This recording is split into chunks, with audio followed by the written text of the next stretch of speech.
Bonjour à tous, Contact c'est votre rendez-vous hebdomadaire sur la sécurité routière et aujourd'hui on va analyser ensemble avec notre panel d'usagers des situations problématiques qui se sont produites sur nos routes.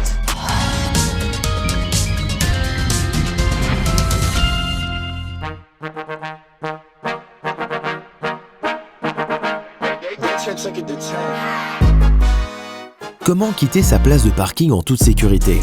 Oh bah oui, tant qu'à faire.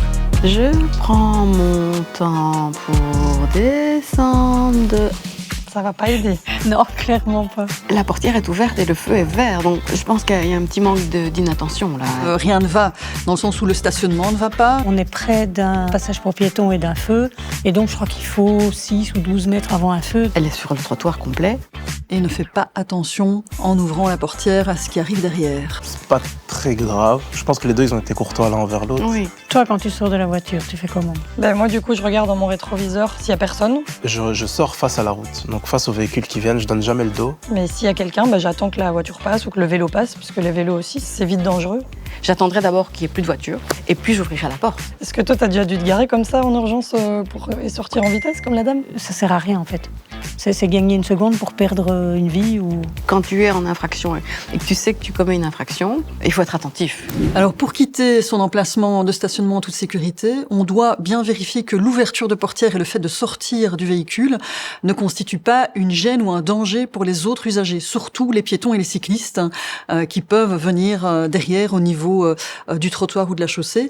De préférence, on sort du côté trottoir et le petit conseil qu'on peut donner, c'est de pratiquer l'ouverture de portière à la hollandaise. Donc on prend la main qui est la plus éloignée de la portière pour l'ouvrir en tournant son buste vers l'arrière et ainsi on voit ce qui arrive dans la circulation derrière. On regarde le rétroviseur, on regarde à l'arrière et on est certain qu'on ouvre sa portière en toute sécurité.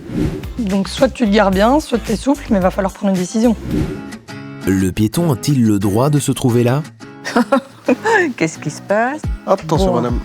On dirait un jeu vidéo en fait, avec des obstacles sur le parcours. Hein. Mais ça, c'est typique en ville, les pistes cyclables, elles sont jamais libres. On a une piétonne qui circule sur la piste cyclable. Et je comprends la piétonne, c'est vraiment... Enfin, elle a pas le choix, mais Pour moi, c'est elle qui est en tort, puisqu'elle est déjà dans le sens contraire sur la piste cyclable avec son téléphone. Surtout là, regarde, elle n'a pas le choix. Une voiture, un poteau, des travaux. Ouais. Il y a des travaux, effectivement. Allez, elle est pardonnée.